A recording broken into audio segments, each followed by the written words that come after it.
Rule গতকালকে জারি করা হয়েছে। একটি হচ্ছে যে আবু সাঈদ সহ জুলাইতে যারা শহীদ হয়েছে তাদেরকে কেন জাতীয় শহীদ হিসেবে ঘোষণা করা হবে না এই বিষয়ে, এবং আরেকটি বিষয় হলো যে অন্তর্বর্তী সরকার প্রধান উপদেষ্টা নোবেল জয়ী মোহাম্মদ ইউনূসকে জাতীয় সংস্কার ঘোষণার কেন নির্দেশ দেওয়া হবে না।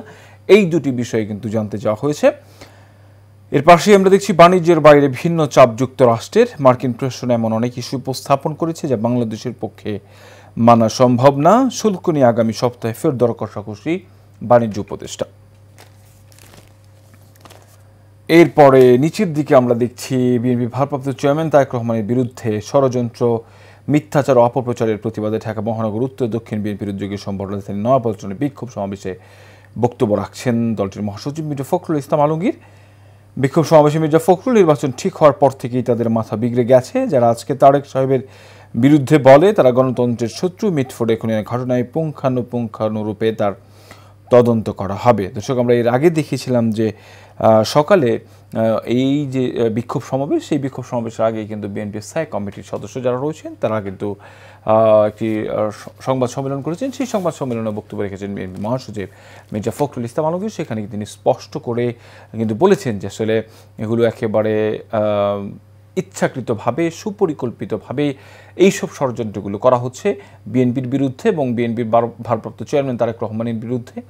এটি কিন্তু তিনি দুটি জায়গায় একটি বিষয় স্পষ্ট করে বলেছেন সকালের সংবাদ সম্মেলন এবং পরে বিক্ষোভ সমাবেশে তিনি যে বক্তব্য দিয়েছেন সেখানে দুটি বিষয় স্পষ্ট করেছেন। সেটি হচ্ছে নির্বাচনের পরিবেশকে নষ্ট করতে এবং এই অবস্থার মধ্যে দেশের শান্তি শৃঙ্খলা নষ্ট করবার জন্যই কিন্তু পরিকল্পিত একটি মহল এগুলো করে যাচ্ছে। এবং এইখানে আসলে তিনি কিন্তু ফ্যাসিবাদের কথাও বলেছেন যে আসলে আমরা দেখেছিলাম যে বিগত আওয়ামী লীগ সরকারের সময় যখনই কোনো ধরনের এই ধরনের ঘটনা ঘটতো, খুন অপরাধের মতো ঘটনা ঘটতো, তখন কিন্তু একটি বলা হতো যে আসলে এটি জামায়াত, শিবির অথবা বিএনপির কোনো নেতাকর্মীর সাথে জড়িত, এই ধরনের একটি তকমা কিন্তু লাগানো হতো।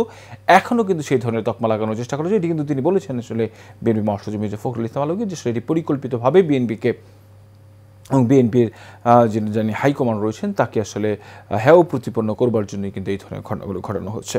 মিটফুন্ডে হত্যাকাণ্ড এখনও অধরা, কিলিং মিশনের 12 আসামি, রিমান্ডে আরও 2। প্রেসিডেন্টের বিবৃতি, বড় ধরনের সহিংস অপরাধ বার্নি ভালুকায় মা ও 2 সন্তানের গলা কাটা মরদেহ উদ্ধার, দেবর জড়িত বলে সন্দেহ পুলিশের। দর্শক, আমরা দেখছিলাম যে গতকালকে এই ঘটনাটি সারা বাংলাদেশের বিশেষ করে সামাজিক যোগাযোগ মাধ্যমে বিষয়টি যে আলোচনায় ছিল। আমরা দেখছি যে একটি ঘরে একেবারে ছোট ছোট দুটি বাচ্চা, একটি 7 বছরের মেয়ে এবং 2 বছরের একটি ছেলে এবং 25 বছরের একজন নারী, এই 3 জনকে 2 জন সন্তান সহ মাকে গলা কেটে হত্যা করা হয়েছে। বিছানার উপরে তাদের নিথর দেহ, জবাই করা যে দেহ, সেই দেহ পড়েছিল, যেটি আসলে সারা জাতির আসলে বিবেক নাড়া দিয়েছে। এবং সেখানে সবাই কিন্তু সামাজিক যোগাযোগ মাধ্যমে বিষয়টি শেয়ার করছেন যে আমরা কি আসলে এগুলোকে আসলে মানুষের কর্মকাণ্ড কিনা। এর আগেও আমরা দেখেছিলাম যে মিটফোর্ডের যে ঘটনা, সেখানে প্রকাশ্যে একজন মানুষকে কিভাবে মারা হচ্ছে, একেবারে লাশের উপর কিভাবে হামলা করা হচ্ছে। বেশ কিছু ঘটনা মসজিদে আমরা দেখেছিলাম, মসজিদে ইমামকে হত্যা করা হয়। এই ধরনের ঘটনা কিন্তু প্রতিনিয়ত ঘটছে। কেন এই ধরনের ঘটনা সমাজে বাড়ছে, কী কারণে বাড়ছে, কেন হচ্ছে এই ধরনের ঘটনা, সেটি নিয়ে কিন্তু আসলে এখন ভাববার সময় হয়েছে। এটি আসলে প্রতিনিয়ত আসলে চলতে থাকলে দেশের মানুষের যে ভাবমূর্তি, সেটি কিন্তু দেশের যে ভাবমূর্তি সেটি কিন্তু ক্ষুণ্ণ হবে এবং দেশের মানুষ কিন্তু আইনশৃঙ্খলা বাহিনীর প্রতি যে অনাস্থা, সেই অনাস্থা কিন্তু প্রতিনিয়ত বাড়তেই থাকবে। ঐক্যমত্য কমিশনের সংলাপে বিকল্প প্রস্তাব, উচ্চ কক্ষে সরাসরি ভোট, আসন সংখ্যা 76, দলগুলোকে 1/3 আসনে নারী প্রার্থী মনোনয়ন নিশ্চিত করতে বলা হয়েছে। নারী আসনে সরাসরি ভোটে আপত্তি বিএনপি সমমনাদের। গণ অভ্যুত্থানে নারীদের অবদানকে যেন প্রাতিষ্ঠানিক রূপ দিতে পারে আলী রিয়াজ, থাকবে না সংরক্ষিত আসন। 10 মাস ধরে বিশেষ পাহারায় রাষ্ট্রপতি, অনেক প্রশ্নের নেই উত্তর। সময়ের আলো পত্রিকার সংবাদ শিরোনাম একেবারে জানাচ্ছিলাম আপনাদেরকে। আমরা দেখছিলাম যে সময়ের আলো যেই সংবাদ শিরোনাম করেছে এর মধ্যে রাজনৈতিক যে সংবাদ সেই বিষয়গুলোকে প্রাধান্য করছে। বিশেষ করে সম্প্রতি বেশ কয়েকটি ঘটনা এবং বিএনপির যেই বিক্ষোভ সমাবেশ সেটি নিয়ে সংবাদ সম্মেলন করা হয়েছে। বিএনপির সংবাদ সম্মেলন সেটি নিয়ে আলোচনা করা হয়েছে এবং সারা দেশে আমরা দেখছি গতকালকে বিভিন্ন জায়গায় বিক্ষোভ করা হয়েছে এই ধরনের ঘটনার বিরুদ্ধে। অনুষ্ঠানের শুরুতেই আমরা যেমনটি বলছিলাম যে সমসাময়িক বিষয় নিয়ে কথা বলবার জন্য একজন অতিথি ভার্চুয়ালি আমাদের সাথে যুক্ত থাকেন। আজকেও আমাদের সাথে একজন অতিথি যুক্ত রয়েছেন। নিউজ 24-এর বার্তা সম্পাদক, নিউজ এডিটর নূর আলম। নূর আলম, শুনতে পাচ্ছেন আপনি আমাদেরকে? হ্যাঁ জি, আমি শুনতে পাচ্ছি।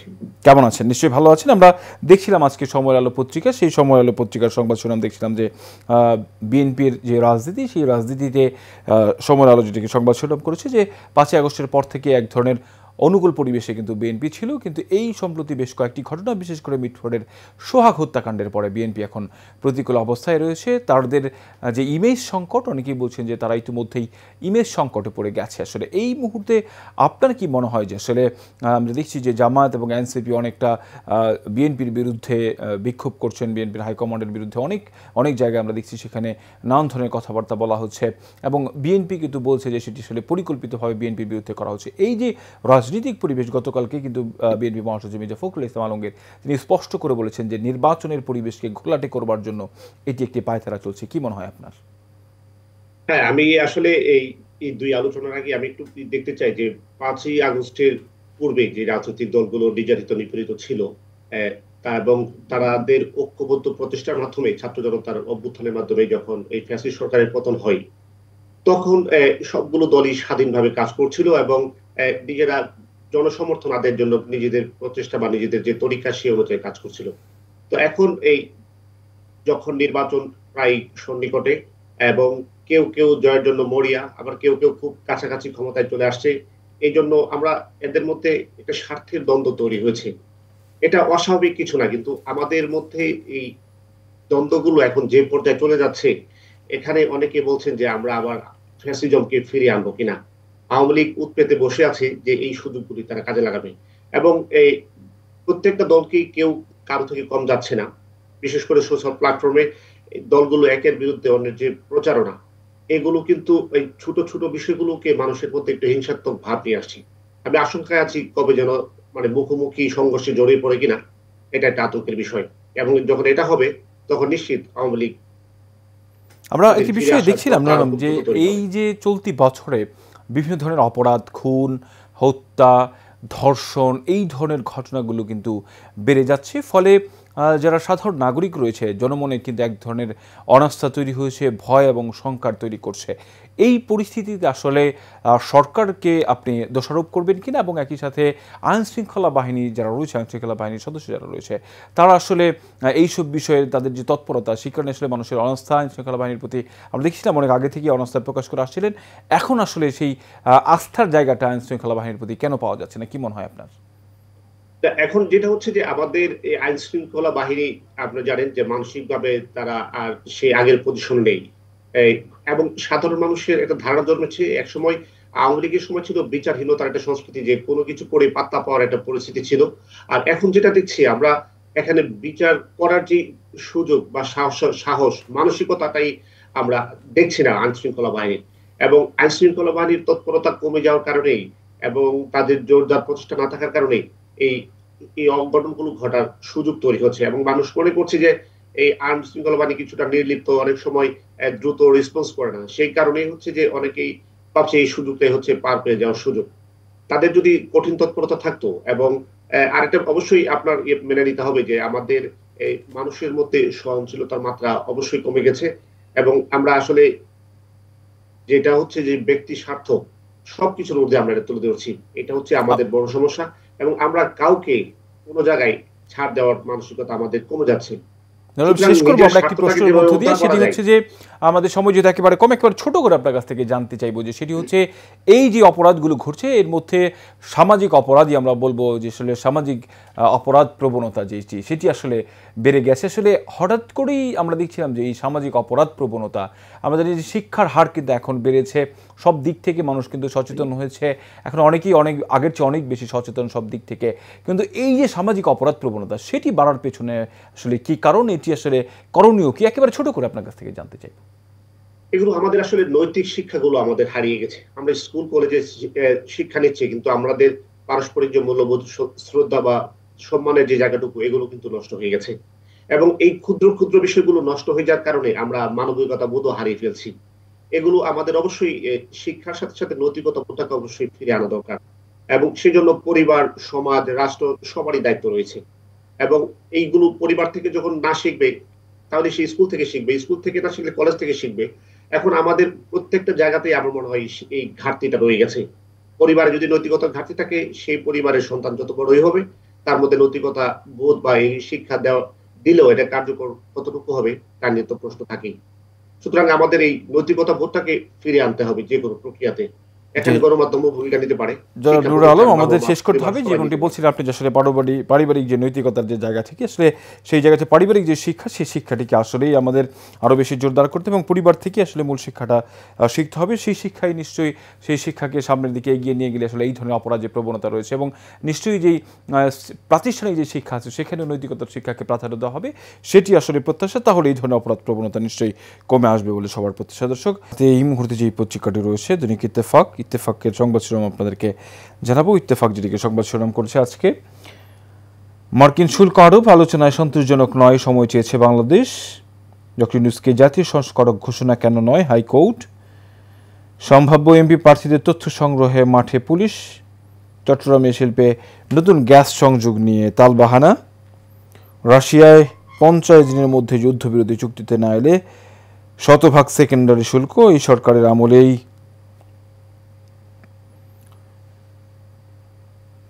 নেওয়া হবে ব্যবস্থা। দর্শক, ইত্তেফাক পত্রিকার সংবাদ শিরোনাম জানাছিলাম। রয়েছে যুগান্তর পত্রিকা, যুগান্তর যেটিকে সংবাদ শিরোনাম করছে সেটি আপনাদেরকে জানাচ্ছি। দুর্নীতি ধামাচাপার কারিগর, ধরাছোঁয়ার বাইরে দুদকের সাবেক 3 চেয়ারম্যান।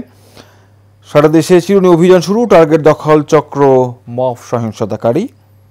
ছাত্রলীগের হামলায় রণক্ষেত্র, বিক্ষোভে সমাবেশে মির্জা ফখরুল, ফেব্রুয়ারিতে নির্বাচন হতেই হবে। রাজনৈতিক উদ্দেশ্যে ব্যবহার হচ্ছে মিটফোর্ড হত্যাকাণ্ড। নারী আসন উচ্চ কক্ষ নিয়ে ঐক্যমত্য হয়নি। জোড়া অভ্যুত্থানে চাংখারপুল 6 হত্যা, হাবিব সহ 5 কর্মকর্তার নির্দেশে পুলিশের গুলি। বাণিজ্য উপদেষ্টার সংবাদ সম্মেলন, বাড়তি শুল্ক কার্যকরের আগেই ভালো আউটকাম আসবে। জুলাই গণহত্যার বিচার এই সরকারের আমলেই হবে।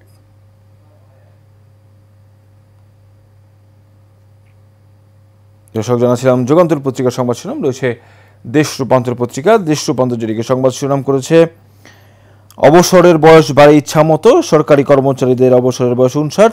পাবলিক বিশ্ববিদ্যালয়ের শিক্ষকরা 65 বছরে, বিচারপতিরা অবসরে যান 67 বছরে। বিদ্যুৎ কোম্পানির পরিচালকরা 62, বিদ্যুৎ কোম্পানিগুলোর কর্মচারীদের অবসরের বয়স 60, বিমানের ইঞ্জিনিয়ার ও পাইলটের অবসরের বয়স 62। মার্কিন শুল্ক ইস্যুতে আপাতত সুখবর নেই। ফেব্রুয়ারিতেই নির্বাচন হতে হবে। মির্জা ফখরুল, হাইকোর্টের রোল, ডক্টর ইউনূসকে জাতীয় সংস্কারক ঘোষণা কেন নয়, নারায়ণগঞ্জ থেকে শুরু জুলাই স্মৃতিস্তম্ভ। দেশে বড় ধরনের সহিংসতার ঘটনা ঘটেনি। নারী আসন উচ্চ কক্ষ নিয়ে ঐক্যমত্য হয়নি। দুর্নীতি চাঁদাবাজিরা এখনো আরেকটি দলের অব্যাহত আছে।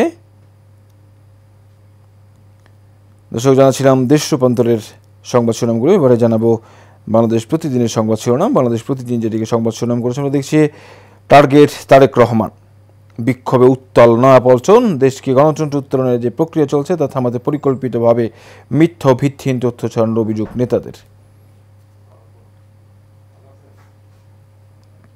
শনাক্ত হয়নি কিলিং মিশনের 3 জন, অভিযোগে আমলে নিচ্ছে না পুলিশ। সোহাগের পরিবার, মা ও 2 সন্তানকে গলা কেটে হত্যা। 10 মাসে 3554 খুন, ধর্ষণ 819 অপরাধ, 4105 ধর্ষণ, 819 অপহরণ। বেনজিরের 2 দেশ ব্যাংক হিসাব অবরুদ্ধের আদেশ। 2 ইস্যুতে অনৈক্য, নতুন প্রস্তাব। 76 আসন উচ্চ কক্ষ ও সরাসরি ভোট, 1/3 নারী প্রার্থী মনোনয়ন। আর লাখ কোটি টাকার বিনিয়োগ হুমকিতে। জেলায় জেলায় গডফাদার, কামাল যাদের সর্দার। দর্শক, জানাছিলাম বাংলাদেশ প্রতিদিনের সংবাদ শিরোনাম। এবার জানাবো নয়াদিগন্ত পত্রিকার সংবাদ শিরোনাম। নয়াদিগন্ত যেটিকে সংবাদ শিরোনাম করছে আমরা সেটি দেখছি। নির্বাচন পদ্ধতি নিয়ে ঐক্যমত্যে পৌঁছতে পারেনি দলগুলো। দ্বিকক্ষ বিশিষ্ট পার্লামেন্ট 100 নারী আসন। চাংখারপুলে 6 হত্যার বিচার শুরু। বিএনপির বিক্ষোভ সমাবেশে মির্জা ফখরুল, তারেক রহমানের বিরুদ্ধে যারা কথা বলে তারা গণতন্ত্রের শত্রু। সম্পর্ক নতুন মাত্রা নিতে চীন সফর, আন্তর্জাতিক অঙ্গনে বন্ধু বাড়াচ্ছে জামাত। বাংলাদেশের সত্যিকার বিপ্লবের জন্য গভীর কাঠামোগত পরিবর্তন প্রয়োজন। সাহস ও সংস্কারের সাথে নির্বাচনের বাধা অতিক্রম করতে হবে ফ্রান্সের রাষ্ট্রদূত। সিনিয়ররাও তটস্থ থাকতেন এসটি ইমামের আশীর্বাদ পুষ্টদের ভয়ে। যুবদের জনসম্পদ রূপান্তরে সরকার অঙ্গীকারবদ্ধ। দর্শক, আজকের যে পত্রিকাগুলো ছিল প্রধান প্রধান পত্রিকা, সেগুলোর সংবাদ ছিল আপনাদেরকে জানাছিলাম। আজকে প্রায় সবগুলো পত্রিকাতেই একই ধরনের সংবাদ করেছে। বিশেষ করে বিএনপির যে গতকালকে বিক্ষোভ সমাবেশ এবং সংবাদ সম্মেলন, সেই বিষয়টি আমরা দেখেছিলাম যে সেই বিষয়টির সংবাদ প্রকাশ পেয়েছে এবং একই সাথে প্রকাশ পেয়েছে যে অপরাধ প্রবণতাগুলো রয়েছে, সেই সব অপরাধ প্রবণতাগুলো কিন্তু প্রতিনিয়ত আমরা দেখছি সেই অপরাধ প্রবণতা বেড়েই চলছে এবং সেটি কিন্তু আসলে সরকারের পক্ষ থেকে বলা হচ্ছে যে আসলে সেই ধরনের কোনো অপরাধ প্রবণতা তেমন খুব একটি ঘটেনি, কিন্তু আমরা দেখেছি যে আসলে বাংলাদেশের যে অপরাধ প্রবণতা সেটি কিন্তু তুলনামূলক অনেক বেড়েছে এবং একটি পত্রিকা সেগুলো সংবাদ শিরোনামও করেছে যেখানে সেই বিষয়গুলো উঠে এসেছে। দর্শক, আমার হাতে পত্রিকাগুলো এসে পৌঁছেছে, ইতিমধ্যে রয়েছে জনকণ্ঠ পত্রিকা। জনকণ্ঠ যেটিকে সংবাদ শিরোনাম করছে জামায়াতের নেতৃত্বে ইসলামী ও ডানপন্থীদের জোট হচ্ছে, দেশব্যাপী জুলাই স্মৃতিস্তম্ভ নির্মাণের কাজ শুরু, নারী আসন ও সংসদের উচ্চকক্ষ ইস্যুতে ঐক্যমত্য হয়নি, মব সৃষ্টিকারীদের প্রতিরোধ করে তরুণকে বাঁচালো ওয়ারিবাসী। রয়েছে প্রথম আলো, যুক্তরাষ্ট্রের সঙ্গে আবার বসতে চায় বাংলাদেশ, পাল্টা শুল্ক, জুলাই উমেন্স ডে, নারীর প্রতি দৃষ্টিভঙ্গির পরিবর্তন হয়নি, 6 মাসে খুন বেড়েছে, মামলার পরিসংখ্যান, নারী আসন উচ্চকক্ষ নিয়ে নতুন প্রস্তাব, ঐক্যমত্য হয়নি, দায়িত্ব পালন করতে গিয়ে শহীদ হন 5 সাংবাদিক, যাত্রাবাড়িতে শহীদ হন মেহেদী হাসান, উত্তরায় শাকিল, ধানমন্ডিতে তাহির জামান, সিলেটে আবু তাহের, তোরাব হবিগঞ্জে সোহেল আখন্জি। দর্শক, একেবারে শেষ যে পত্রিকাটি আমার হাতে রয়েছে English daily, the Daily Star. Daily Star দিকে সংবাদ শিরোনাম করেছে, আমরা দেখছি consensus commission talk stall over women's seat upper house. দর্শক, আমরা যে নারীদের যে আসন, সেই আসন নিয়ে ঐক্যমত্যের যে বিষয়গুলো সেগুলো আমরা দেখছিলাম। Government at it again plan to promote retire at least 400 non-admin cadre now being scrutinized. Dhaka gears up for third round of talk to avert US tariff shock. দর্শক, আমরা দেখছিলাম যে শুল্ক যেটি করা হয়েছে আরোপ, সেটি নিয়ে আবার আলোচনায় বসতে চায় বাংলাদেশ। ওয়াচে logging in Dhaka South, another year, another spell of suffering under former Mayor Taposh. Taka 360 crore spent on drainage system cleaning. Water body coverage dropped to 2.9% by 2023 from 20.57% in 1995. দর্শক, আমরা দেখছিলাম যে বৃষ্টি এলেই যে তলিয়ে যাওয়ার ঘটনা ঢাকা শহর, সেটি কিন্তু আমরা দেখছিলাম প্রায় কোটি কোটি টাকা। আমরা দেখলাম যে আসলে গত বছরেও কিন্তু তাপস যেটি 360 কোটি টাকা শুধুমাত্র এই ড্রেনেজের জন্য আসলে বরাদ্দ করা হয়েছে, সেই টাকা আসলে খরচও হয়েছে, কিন্তু সেটি আসলে কোন খাতে খরচ হয়েছে, কিন্তু ড্রেনেজ ব্যবস্থার আসলে খুব বেশি উন্নতি হয়নি। দর্শক, দেখছিলাম আমরা যে আসলে এই যে দুর্নীতির যে বিষয়গুলো, সেই দুর্নীতির বিষয়গুলো আসলে যদি সমাধান করা না যায় তাহলে আসলে টাকা খরচ করা যাবে, কিন্তু আসলে সেগুলো সুফল ঢাকাবাসী পাবে না, সেটি কিন্তু আমরা বিগত বছরগুলোতে দেখছিলাম। দর্শক, একেবারে শেষ মুহূর্তে চলে এসেছি দর্শক দৈনিক পত্রিকার খবরাখবর নিয়ে। এশিয়ান টেলিভিশনের নিয়মিত আয়োজন এশিয়ান সংবাদ বিশ্লেষণ অনুষ্ঠান, আগামীকালকে দেখা হবে একই জায়গায় একই অনুষ্ঠানে। তখন পর্যন্ত ভালো থাকবেন, সুস্থ থাকবেন। ধন্যবাদ সবাইকে।